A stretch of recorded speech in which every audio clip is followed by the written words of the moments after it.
बिस्मिल्लाहिर्रहमानिर्रहीम। आप देख रहे हैं real life in UK with Jawad. सलाम अलैकुम, नमस्ते, सत श्री अकाल, जी एन वेलकम, मरहबा।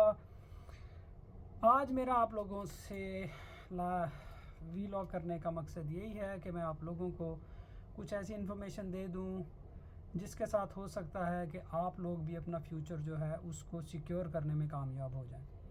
मेरा ये पैगाम ख़ास तौर पे नौजवानों के लिए है जो कि ख़ास तौर पे पाकिस्तान में मौजूद हैं या और भी किसी भी सब कॉन्टिनेंट में हैं।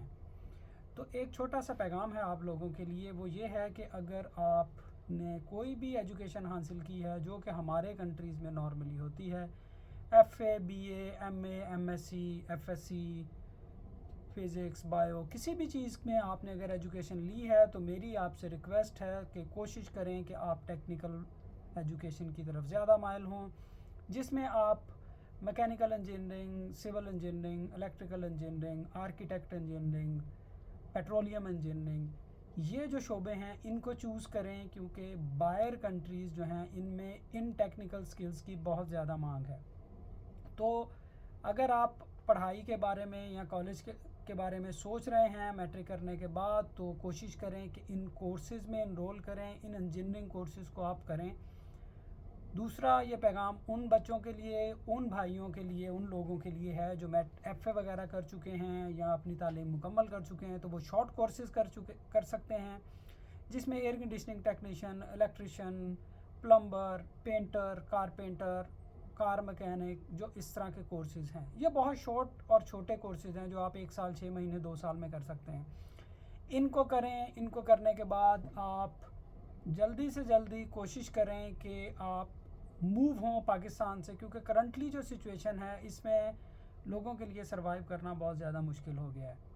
तो मेरा भी आने का मकसद यही था कि आप लोगों को एक पैगाम दिया जाए, आप लोगों को बताया जाए कि अपना टाइम वेस्ट ना करें, क्योंकि आपके घर में बहुत से लोगों की आपके साथ उम्मीदें वाबस्ता है, बहनों की, भाइयों की, बूढ़े माँ बाप की, और बहुत सारी आपके ऊपर ज़िम्मेदारियाँ होंगी। तो कोशिश करें कि ये शॉर्ट कोर्सेज़ करें, इस तरह की चीज़ों पे फोकस करें और इस तरह की चीज़ों को अपने शेड्यूल के अंदर लाएं और ये कोर्सेज़ कंप्लीट करें। उसके बाद आप लोगों के लिए बहुत अच्छे चांसेस होंगे। आप कोशिश करें डायरेक्टली मिडल ईस्ट कंट्रीज़ को अप्रोच करें। एकदम कोर्स करने के बाद यूरोप, UK और दूसरे कंट्रीज़ को अप्रोच करना काफ़ी मुश्किल है, क्योंकि वहाँ पे जो स्पॉन्सरशिप का सिस्टम है, वीज़ा का सिस्टम है, और जो कॉस्ट है वो आपको बहुत ज़्यादा बारो करनी पड़ेगी। तो कॉस्ट जो है वो बहुत ज़्यादा होने की वजह से आप फ्रेश होंगे, बिल्कुल आप अपनी कोर्स कंप्लीट करके निकले होंगे, तो आपको जॉब भी कोई नहीं देगा। उसके लिए जो बेहतर ऑप्शन है वो ये है कि आप मिडिल ईस्ट की तरफ जाएं, दुबई, UAE की तरफ जाएं, आप सऊदी अरब जाएं, कतर जाएं, बहरीन जाएं, ओमान जाएं।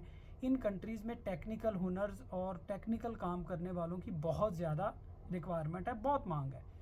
तो आप इन कंट्रीज़ की तरफ रुख करें, इस तरफ जाएं और अपने फ्यूचर को सिक्योर करने की कोशिश करें। जब आप इन साइड पे जाएंगे, आप काम करेंगे कुछ अर्सा, तो आपके पास अर्निंग भी होगी, आप सेविंग कर सकते हैं उन पैसों में से, और उसके बाद जब आप उस कल्चर में जाएंगे तो आपको बाहर रहने का एक्सपीरियंस होगा, और वहाँ से अगर आप UK, यूरोप, अमेरिका, कनाडा, किसी भी यूरोपियन कंट्रीज़ में या इंग्लिश कंट्रीज़ में अगर आप मूव होना चाहते हैं तो आपके लिए बहुत ज़्यादा ईजी हो जाएगा।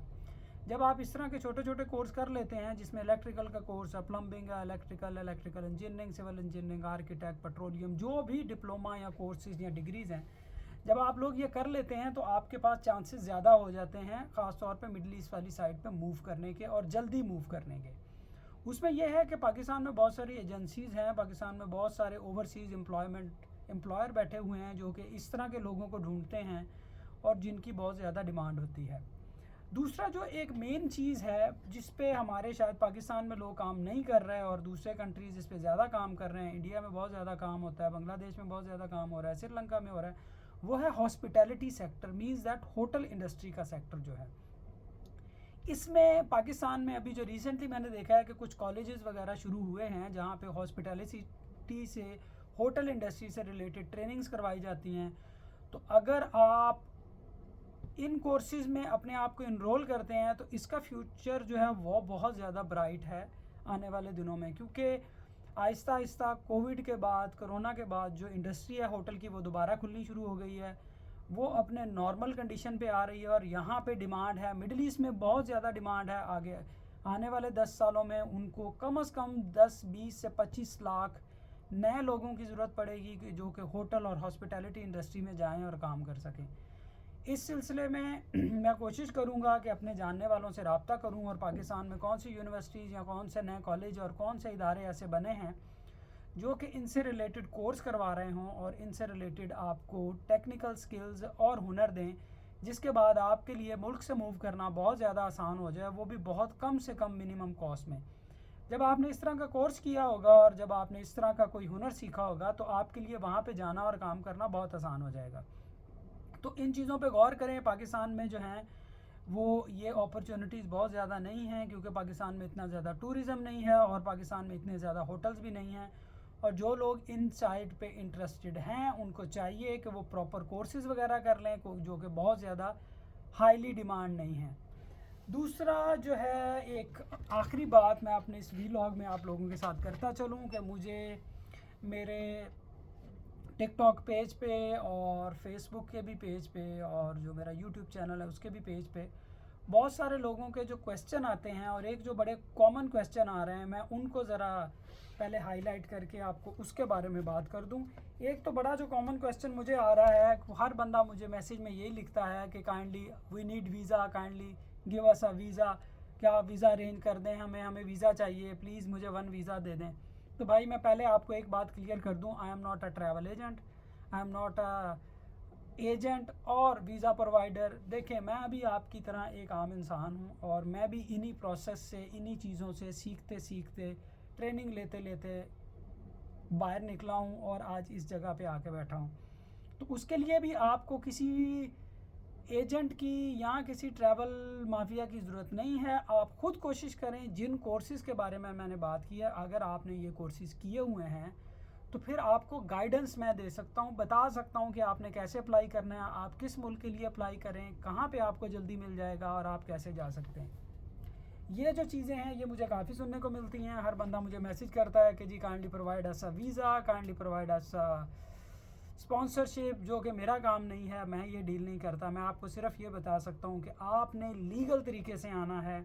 लीगल तरीके से आने के लिए आपको क्या क्या करना पड़ता है, कितनी कॉस्ट होती है, कौन से एम्प्लॉयर हैं, कैसे आप खुद से ढूंढ सकते हैं, क्या कर सकते हैं, मैं आपके लिए ये हेल्प सिर्फ कर सकता हूँ। तो काइंडली इस तरह की जो चीज़ें हैं वो मुझसे ना पूछा कीजिए। मैं कोई वीज़े वगैरह डील नहीं करता, ना मेरे पास कोई स्पॉन्सरशिप होते हैं। हॉस्पिटैलिटी, होटल इंडस्ट्री से रिलेटेड जॉब्स के बारे में इंफॉर्मेशन दे देना, बता देना कहाँ पे आप कर सकते हैं, ये मैं आपके लिए कर सकता हूँ। इसके बियॉन्ड मेरे पास कुछ नहीं होता। तो उम्मीद है कि आप लोगों को मेरा ये जो है ये बात समझ आ गई होगी और जो भी मेरी वीडियो देखेंगे तो वो मुझे इस तरह के क्वेश्चन करने से थोड़ा सा अवॉइड करेंगे। और लास्ट जो चीज़ है, जो आप लोग डायरेक्टली जो लोग कोशिश करते हैं कि वो यूरोप कंट्री मूव हो जाएं और उनके पास किसी किस्म का कोई हुनर नहीं है, वो कोई काम नहीं जानते, तो उनके लिए ये मेरा मशवरा है कि आप जहाँ पे हैं ठीक है। क्योंकि अगर आपने बाहर आना है या आपने बाहर जाना है तो आपको कुछ करना पड़ेगा। जब तक आप कुछ नहीं करेंगे आपको कोई काम नहीं देगा। आप याद रखिएगा, जो गाय दूध देती है तब तक उसको पाला जाता है, जब वो दूध नहीं देती, बेकार हो जाती है, तो उसको भी काट के उसका गोश्त खा जाते हैं। तो जब तक आप काम के हैं तो आपको काम मिलेगा, जब आपके काम के नहीं हैं तो आपको किसी ने कोई लिफ्ट नहीं करवानी। तो कोशिश करें, काम सीखें, हुनर सीखें। जब आपके पास एक्सपीरियंस है, हुनर है, तभी आपको कोई लिफ्ट करवाएगा। अदरवाइज़ डायरेक्टली कोई भी किसी फारिग आदमी को नहीं उठाता जिसको कुछ भी पता नहीं होगा। तो इसके साथ मैं वीडियो ख़त्म करता हूँ। उम्मीद है आप लोगों को मेरी जो बात है वो समझ आई होगी और ये हेल्प देगी आने वाले दिनों में। रमज़ान का महीना है, दुआ कीजिए सबके लिए, अल्लाह ताला सबकी मुश्किलें आसान करे और जिन जिन पे परेशानियां आई हुई हैं रिस्क के मामले में वो आसान करे। इजाज़त दीजिए, फिर मिलेंगे। अल्लाह हाफ़िज़।